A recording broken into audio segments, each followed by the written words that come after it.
വാപ്പ എന്താണ് ജമാഅത്തിന് പള്ളിക്ക് കണ്ടില്ലല്ലോ എന്ന് പറയും, എന്താ ഖുറാൻ ക്ലാസ്സിന് പോകാഞ്ഞെന്ന് ചോദിക്കും. ഇങ്ങനെ പറയുന്ന മാതാപിതാക്കൾ ഭാരമായിട്ട് ആർക്ക് തോന്നുകയാണ് അല്ലേ? അപ്പം ഇന്നിപ്പോൾ നമ്മളെ സമൂഹത്തിൽ മോശപ്പെട്ട വാപ്പിമ്മ ആരാ? ദീന് പറയുന്ന വാപ്പിമ്മയാണ് അല്ലേ? കുട്ടികളെ സിനിമക്കും നാടകത്തിനും ടൂറിനും ഒക്കെ പറഞ്ഞ് ഓർക്ക് ഇഷ്ടമുള്ള വേഷം ധരിച്ച് പോകുക, ഓർക്ക് ഇഷ്ടമുള്ള വസ്ത്രം വാങ്ങി കൊടുക്കുക, ഓരോ ഇഷ്ടമുള്ള മാതിരി കൊണ്ടുനടക്കുക. ഇങ്ങനെയുള്ള വാപ്പാരും ഉമ്മാരും മക്കൾക്ക് എന്തുണ്ടാവില്ല? ഒരു അനിഷ്ടം ഉണ്ടാവില്ല, ഒരു ഇഷ്ടക്കേടും ഉണ്ടാവില്ല. ഒരു നല്ല മുന്തിയ വാപ്പാരേക്കാരം, മുന്തിയ അമ്മാരേക്കാരം. അപ്പം അതിൻ്റെ അർത്ഥം എന്താണ്? സമൂഹത്തിൽ ഇപ്പം ശരി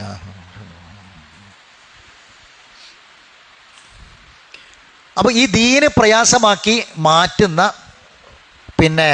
ഒരു അവസ്ഥയാണ് ഇന്ന് നമ്മൾ എന്ത് ചെയ്യണത്, ആളുകൾക്കിടയിൽ കണ്ടുകൊണ്ടിരിക്കുന്നത്. അപ്പം അതിലേക്ക് അപ്പോൾ ഈ ദീന് വിട്ടുപോവാണ്. ഇപ്പം എന്തോ ഒരു പുതിയ പ്രയോഗമില്ലേ, എന്താണ് ദീന് വിട്ട പെണ്ണോ, മതം വിട്ട പെണ്ണ് അല്ലേ? അങ്ങനെയൊക്കെ പറഞ്ഞ കുറേ പ്രയോഗങ്ങൾ വരെ ഉണ്ട് ഇപ്പം. അതിൻ്റെ പ്രധാനപ്പെട്ട കാരണം എന്താണ്? ഇതൊരു ഇടങ്ങേറാണ് എന്നതാണ്. പക്ഷെ അള്ളാഹ് പറയുകയാണെന്ത്, ഈ മതം ആരുതാ? അള്ളാഹിൻ്റെ മതമാണ്. അള്ളാഹു സുബ്ഹാനഹു വ തആല ഒരിക്കലും ഈ മതത്തിൽ ഒരു നിർബന്ധവും വെച്ചിട്ടില്ല. ഒരാൾക്ക് കഴിയാത്തൊരു കാര്യവും അവനെ കൊണ്ട് നിർബന്ധിക്കുന്നില്ല. അള്ളാഹു പറഞ്ഞതൊക്കെയും ഒരു മനുഷ്യൻ്റെ അന്തസ്സിനും അഭിമാനത്തിനും സമാധാനത്തിനും ഒക്കെ പറ്റിയ കാര്യങ്ങളാണ് പറഞ്ഞു തരുന്നത്. ഇസ്ലാമിൻ്റെ വേഷവിധാനങ്ങൾ നോക്കി, അതെന്താ? വല്ലാത്തൊരു അന്തസ്സാണ്, സുരക്ഷിതത്വമാണ് അല്ലേ?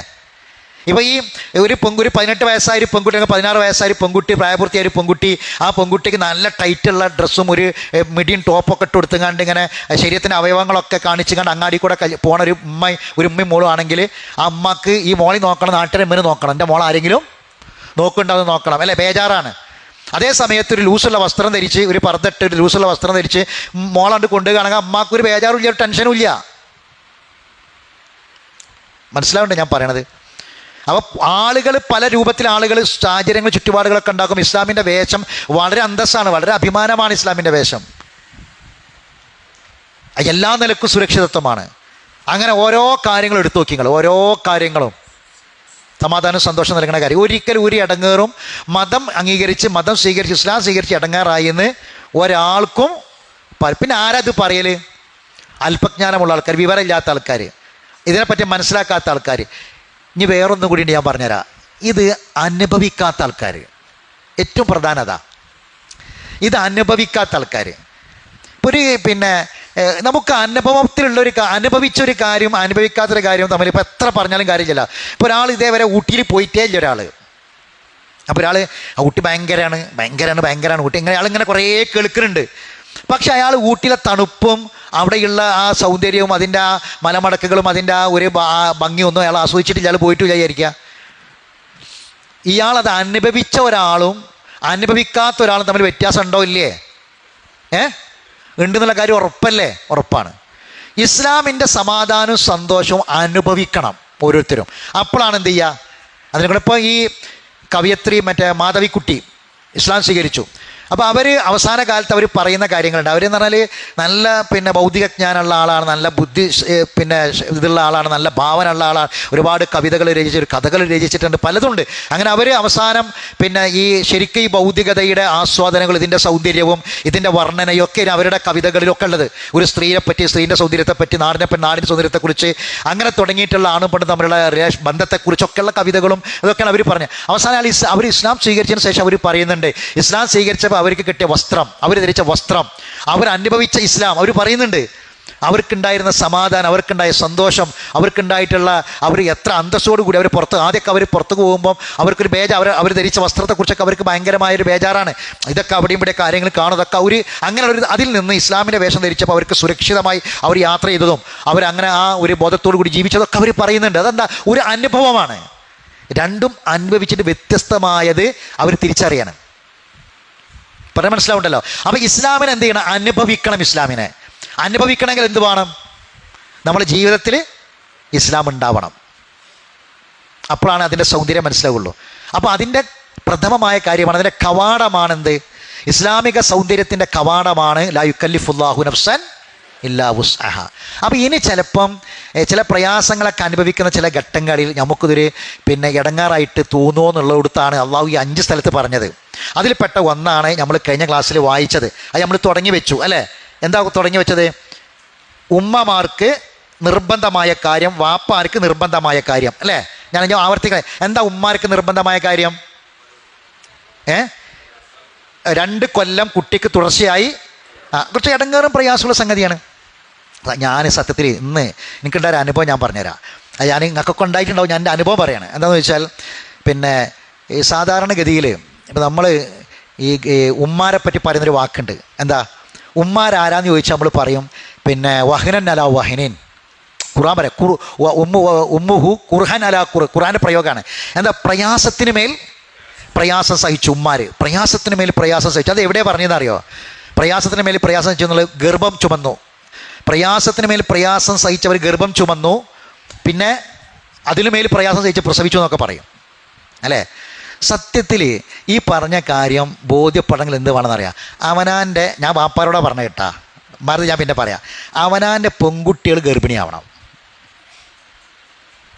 നമ്മളെ ഭാര്യമാർ 5 പ്രസവിച്ചിട്ടുണ്ടെങ്കിലും ആ ഭാര്യമാരെ ഗർഭത്തിൻ്റെ ഈ പ്രയാസത്തിന് മേൽ പ്രയാസം സഹിച്ചു എന്നുള്ളതുണ്ടല്ല, നമുക്കത് ബോധ്യപ്പെടൂല.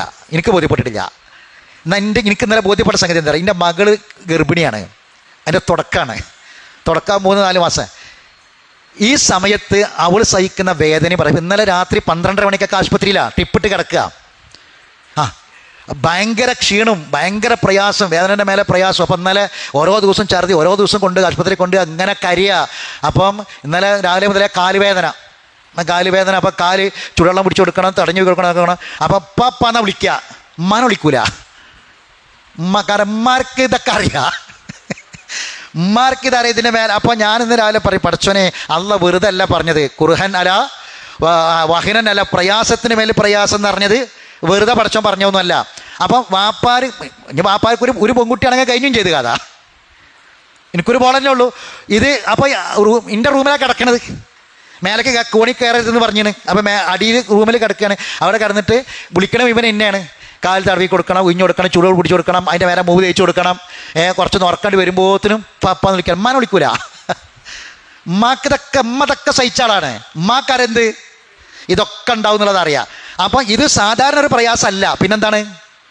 വഹനൻ അല വഹൻ, പ്രയാസത്തിനുമേൽ പ്രയാസം. ഇത് അള്ളാഹു വെറുതെ പറയും. ഇതൊക്കെ നമുക്കെന്താ, നമ്മൾ അനുഭവത്തിലൂടെ ചില കാര്യങ്ങളൊക്കെ നമ്മൾ പഠിക്കുമ്പം ഖുറാനികമായി കുറച്ചും കൂടി നമ്മൾ വായിച്ചൊക്കെ പഠിച്ച് ഇൽമ കൂടി ഉണ്ടെങ്കിൽ ഇത് ശരിക്ക് പടച്ചോനെ ഇതൊക്കെ ഹക്കാണല്ലേ പടച്ചോനെ ഈ പറഞ്ഞത്, ഇതൊക്കെ ഹക്കാണല്ലേ, നിന്റെ കലാം ഹക്കാണ്, കൗലുക്കൽ ഹക്ക്, നീ പറഞ്ഞതൊക്കെ എത്ര സത്യമാണ്. അള്ളാഹ് പറഞ്ഞത് കുറേ പെണ്ണുങ്ങൾ കുറേ പ്രയാസം സഹിച്ചു പ്രസവിച്ചു എന്നൊന്നും അല്ലല്ലോ, ആണോ? പെണ്ണുങ്ങൾ കുറേ വേദന സഹിച്ചു മുല കൊടുത്തുന്ന പ്രസവിച്ചു എന്നല്ലല്ലോ പറഞ്ഞേ. ആ വാക്ക് നോക്കി നിങ്ങൾ, എന്താ വാക്ക്?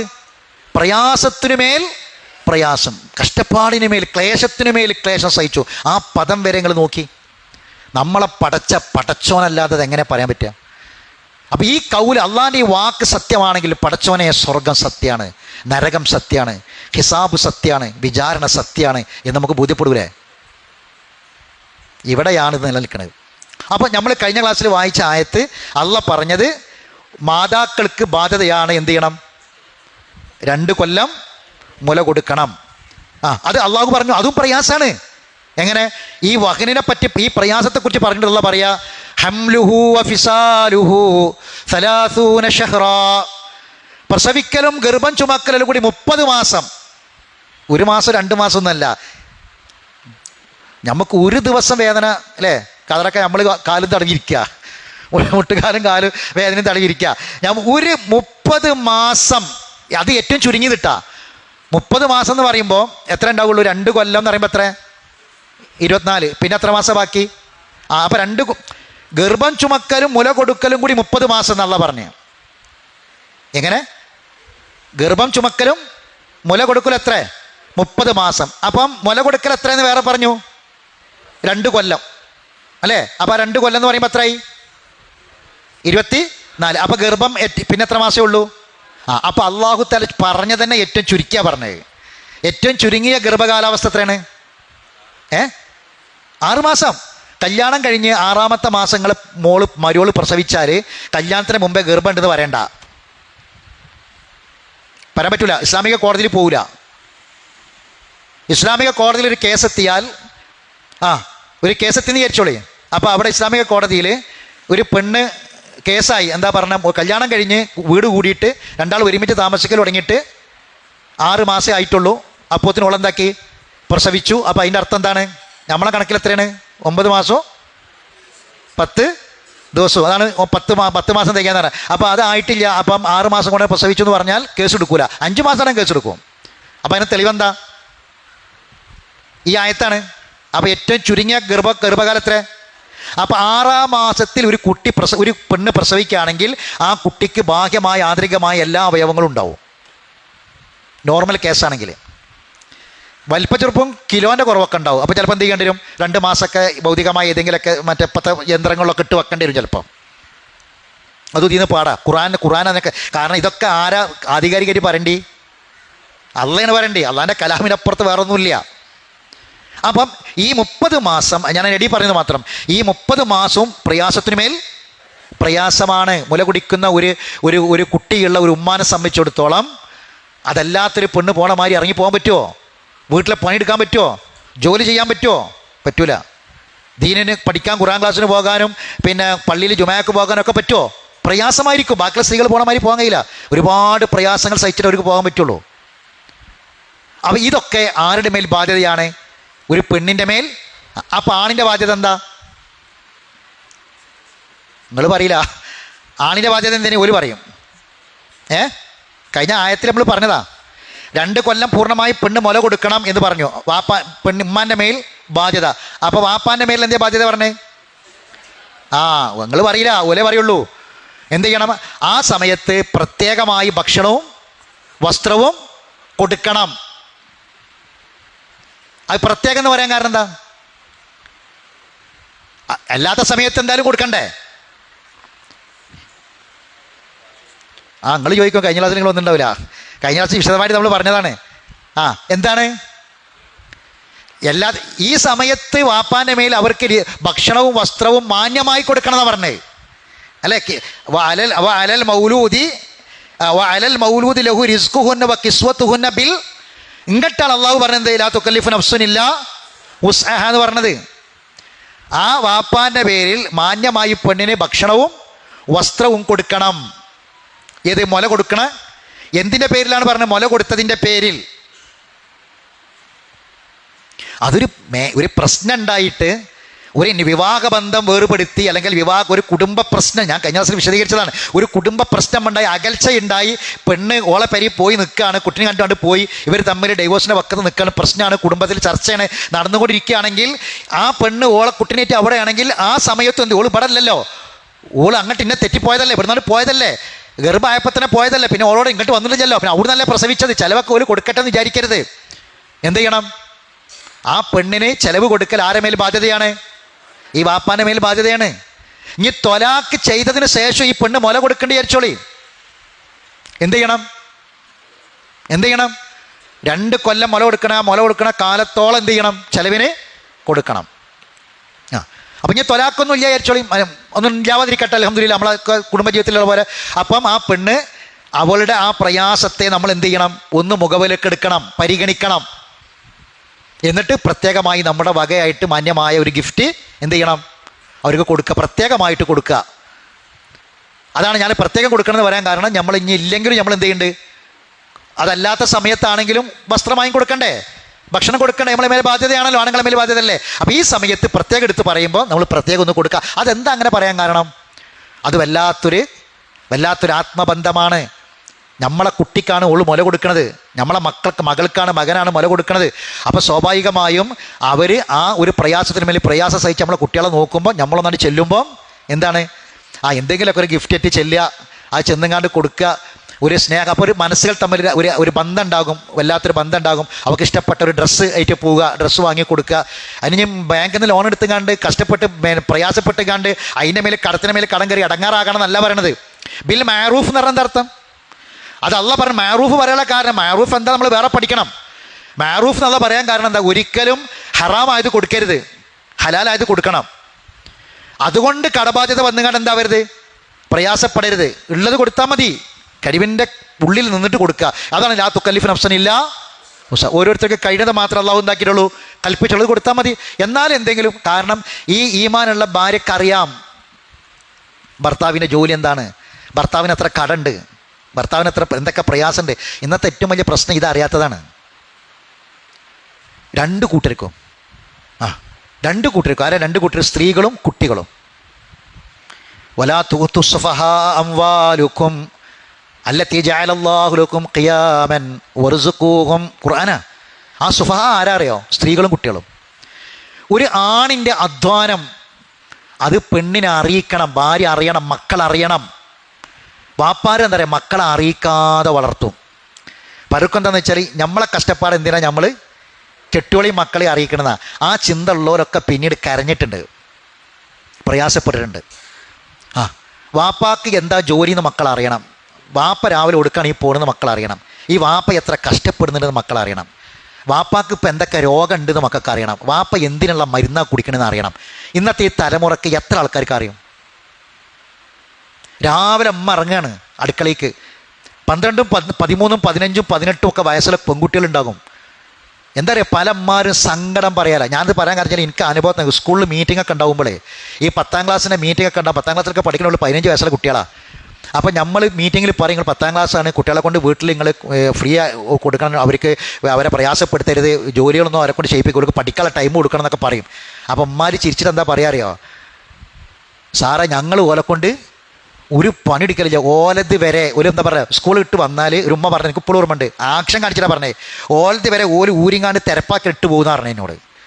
ഓല അടിവസ്ത്രം വരെ ഞങ്ങളാ തിരുമ്പൽ, ഓല് ചെയ്യലില്ല, അത് വരെ ഞങ്ങളാ ചെയ്ത് കൊടുക്കലെന്നാ അമ്മമാർ പറയൽ. ഇത് പറയുമ്പോൾ പറഞ്ഞതാണ്.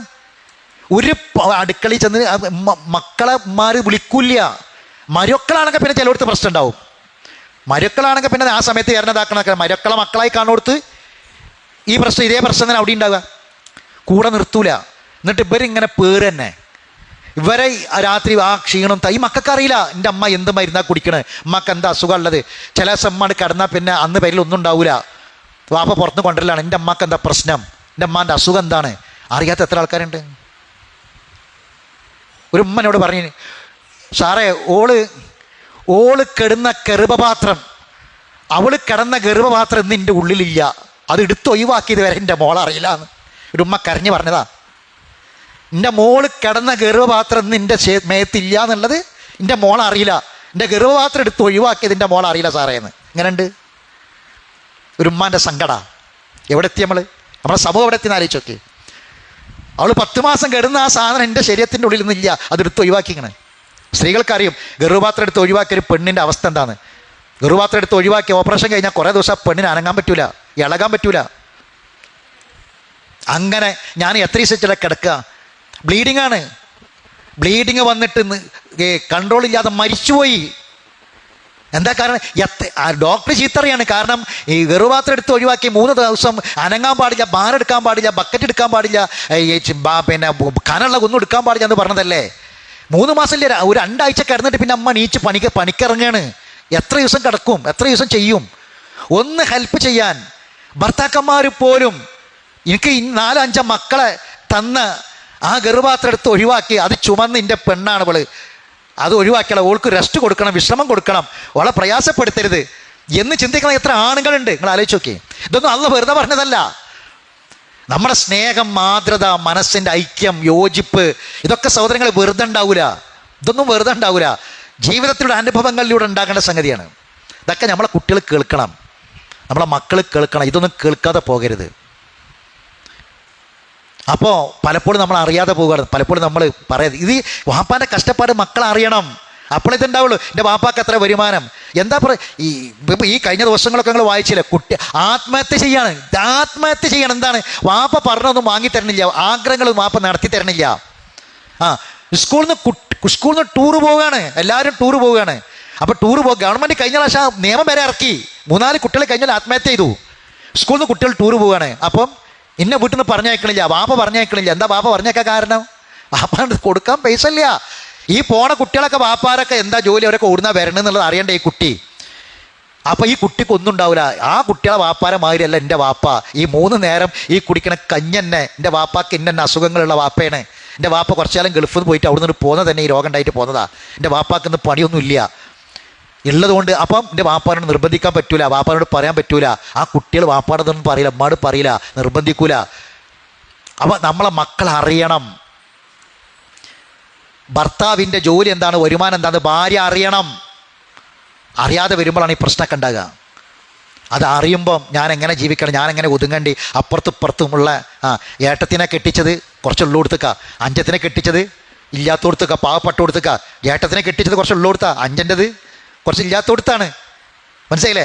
അപ്പോൾ ഇതൊക്കെ തിരിച്ചറിഞ്ഞ് എൻ്റെ ഏട്ടത്തിൻ്റെ പെരമാതിരി ഞാൻ കാണാൻ പാടില്ല. മറ്റവൻ്റെ മൂത്തോളെ ഭർത്താവിന് ജോലി ഇന്നതാണ്, വരുമാനം എത്രമാത്രം ഉണ്ട്, അതുകൊണ്ട് ഓളോട് അതുണ്ട് ഇതുണ്ട് എന്ന് വിചാരിച്ചിട്ട് പാവപ്പെട്ട ഈ ഭർത്താവിനെ, ചെറിയ ജോലിയുള്ള ഭർത്താവിനെ ഞാൻ അങ്ങനെ നിർബന്ധിക്കാൻ പാടില്ല, ഞാൻ ചെയ്യാൻ പാടില്ല എന്ന് ഈ പെണ്ണിന് തിരിച്ചറിവുണ്ടാവും. അതിന് നിങ്ങൾ ഖുർആൻ ക്ലാസ്സിൽ കൊണ്ടുവരണം മക്കളെ. നിങ്ങൾ ഇങ്ങോട്ട് പറഞ്ഞിട്ട് പോകുന്നൊരു കാര്യമില്ല. പെൺകുട്ടികളെ കൊണ്ടുവരണം. 13, 14, 15, 18 വയസ്സുള്ള പെൺകുട്ടികളെ ആൺകുട്ടികളെ ഇങ്ങോട്ട് കൊണ്ടുവരണം. ഇവരിത് കേൾക്കണം, അവരറിയണം. അതാണ് അള്ളാഹ് പറഞ്ഞത്, ലാ തുകല്ലിഫു നഫ്സൻ ഇല്ലാ വുസ്അഹ. പടച്ചോൻ പറഞ്ഞിട്ടില്ല, അവനാനെ കൊണ്ട് കഴിയണതല്ല, പടച്ചോൻ പറഞ്ഞിട്ടില്ല. പിന്നെ എങ്ങനെ പടപ്പുകൾ പറയാ? ഞാനിപ്പോൾ ഇവിടെ നിന്നാണ് പറയാണ്, നിങ്ങളെല്ലാവരും അടുത്ത ക്ലാസ്സിൽ വരുമ്പോൾ ഒരു 2000 ഉറുപ്പിക നിങ്ങളെല്ലാവരും സെൻറ്ററിൽ കൊണ്ടുവന്ന് പറയാൻ പറ്റുമോ? ഇല്ല. എന്താ കാരണം? എല്ലാവരും ഒരേപോലെ അല്ല അല്ലേ? അപ്പോൾ പടച്ചോൻ പറയാത്തത് പടപ്പുകൾക്ക് പറയാൻ പറ്റുമോ? ഇന്നിപ്പോൾ പടപ്പുകളോട് പറയുന്നുണ്ട്. ദീനിൻ്റെ പേരിൽ വരെ ഇന്ന് കണ്ടില്ല നിങ്ങൾ, പല സ്ഥലത്തിൻ്റെ പേരിലൊക്കെ നിർബന്ധ പീരീഡ് കണ്ടില്ല നിങ്ങൾ നിൽക്കണ സ്ഥലത്തിൻ്റെ പൈസ കൊടുത്തിട്ടേ പോകാൻ പാടില്ല പറഞ്ഞത്. ആ ആൾക്കാർ ബേജാറായിട്ട് കടം വാങ്ങി ആരുടെങ്കിലൊക്കെ വാങ്ങിക്കാണ്ടൊക്കെ ഇത് ചെയ്യുന്നുണ്ട് പല ആൾക്കാരും. അള്ളാഹ് നിർബന്ധിക്കുന്നത് പടപ്പുകൾക്ക് നിർബന്ധിക്കാൻ പാടില്ല. ഇത് വെറുതെ സംഗതി അള്ളാഹ് പറഞ്ഞതല്ല. അപ്പം ഉള്ളതിനനുസരിച്ച് എന്ത് ചെയ്യുക, കൊടുക്കുക. അപ്പം ഒരു ദോസഞ്ചർ മിഠായി കൊണ്ടുവരാൻ എൻ്റെ ഭർത്താവിന് പറ്റുള്ളൂ. അപ്പോൾ അത് 2 എണ്ണം വാങ്ങിക്കാണ്ട് കൊണ്ടുവന്നുകാണ്ട് ഇത് തിന്നോക്കെ അറിഞ്ഞതുപോലെ, അപ്പോൾ അത് സന്തോഷത്തോടെ സ്വീകരിക്കും ഈമാനുള്ള പെണ്ണ്. നിങ്ങളിപ്പോൾ അതാ കൊണ്ടെന്നും ചോദിക്കൂല, വേറെ ഒന്നും കിട്ടില്ലെന്ന് ചോദിക്കൂല. അതേ എൻ്റെ ഭർത്താവിന് കഴിയുള്ളൂ, അതുകൊണ്ട് അത് സന്തോഷത്തോടെ വാങ്ങും, സ്വീകരിക്കും. അവിടെയാണ് നിങ്ങൾ കൊടുക്കണത് മാറൂഫ്, മാന്യമായ രൂപത്തിൽ കൊടുക്കണമെന്ന് പറഞ്ഞത്. എല്ലാം ഉണ്ടായിട്ടും പിന്നെ ഇവിടെ കൊടുക്കണോടത്ത് പെണ്ണുങ്ങൾക്ക് കൊടുക്കാൻ മാത്രം പിശുക്ക് കാണിക്കരുത്. അങ്ങനെയുണ്ട് ചില ആണുങ്ങൾ, അങ്ങനെ ഉണ്ട്. എന്താണ്, ഓർക്ക് ഇഷ്ടമുള്ളതൊക്കെ ഒരു വാങ്ങും. ഡ്രസ്സൊക്കെ ഇഷ്ടം പോലെ ഡ്രസ്സ് ഉണ്ടാവും, എല്ലാം വാങ്ങും, നല്ലോണം നടന്ന് തിന്നും ചെയ്യും. ഇവക്ക് ഇഷ്ടമുള്ളതൊന്നും വാങ്ങി കൊടുക്കില്ല, ഓളെ പുറത്തേക്ക് കൊണ്ടുപോകില്ല. അങ്ങനെ ചില ആൾക്കാരുണ്ട്. അത് എന്നെ അങ്ങനെ കൊണ്ടാകാൻ മാത്രം ഒന്നും ഉള്ളത് എൻ്റെ അടുത്തില്ല എന്നാണ് പറയാം. ചിലപ്പോൾ അങ്ങനെ കൊണ്ടാകാൻ മാത്രമല്ല, ചിലപ്പോൾ സൗന്ദര്യം കുറവായിരിക്കും. ചിലപ്പോൾ നമുക്ക് കിട്ടുമ്പോൾ നോക്കിക്കൂടെ ഞാൻ, സൗന്ദര്യം കുറവായിരിക്കും. അല്ലെങ്കിൽ ഇപ്പം പ്രസവിച്ച് ഓനെ കുട്ടികളെ കൊടുത്ത് ഒളുക്കോലത്തിലായതേ ഓളെ സൗന്ദര്യം ഇവന് ഊറ്റി കൂട്ടിയ ചിലപ്പോൾ ഓനയിക്കാരം, ഓനാ ബോധം ഉണ്ടാവില്ല. കൊണ്ടപ്പോൾ നല്ല ഓൻ്റെ കണ്ണിന് പറ്റിയോണ്ടല്ലേ ഓളെ സ്വീകരിച്ചത്. അല്ലേ ബാപ്പ നിർബന്ധിച്ചിട്ടാ? അല്ലല്ലോ, അവനാ പോയി കണ്ട് ഇഷ്ടപ്പെട്ടല്ലേ പിന്നെ ബാപ്പിയമ്മയൊക്കെ പോയി കാണുന്നത് അല്ലേ? കണ്ട് ഇഷ്ടപ്പെട്ടപ്പോൾ ഓൻ്റെ കണ്ണ് സൗന്ദര്യം. ഇപ്പോൾ ഓള് ചൊറുക്ക് പോരാൻ തോന്നിയത് എന്തുകൊണ്ടാ? ഓളെ ചൊറുക്ക് കൊടുക്കേ പോയി, ഓളെ ചൊറുക്ക് മുഴുവൻ ആസ്വദിച്ചതാരാ? പെണ്ണിൻ്റെ ചൊറുക്ക് ആസ്വദിക്കലാരാ? പെണ്ണിൻ്റെ ചൊറുക്ക് ഭർത്താവ് മാത്രം, വേറൊരാളും പെണ്ണിൻ്റെ ചൊറുക്ക് ആസ്വദിച്ചിട്ടില്ല. ഇത് ഖുർആനാണ് ഞാനീ പറഞ്ഞത്. പെണ്ണ് സൗന്ദര്യം പ്രകടിപ്പിക്കേണ്ടത് ആരെ മുന്നിൽ മാത്രം? ഭർത്താവിൻ്റെ മുന്നിൽ. അപ്പം ഈ പെണ്ണിൻ്റെ സൗന്ദര്യം ആസ്വദിച്ചത് ആരാ? ഭർത്താവ് മാത്രം. അപ്പം ഇവൾ ഇന്ന് സൗന്ദര്യം പോയിട്ടുണ്ടെങ്കിൽ അതിൻ്റെ കാരണക്കാരനാരാ? പിന്നെ നോക്ക് ചൊറുക്ക് വരാറുണ്ട്. 3 എണ്ണം പെറ്റപ്പോഴാണ് ചൊറുക്ക് കുറഞ്ഞത്. പറ്റൂല.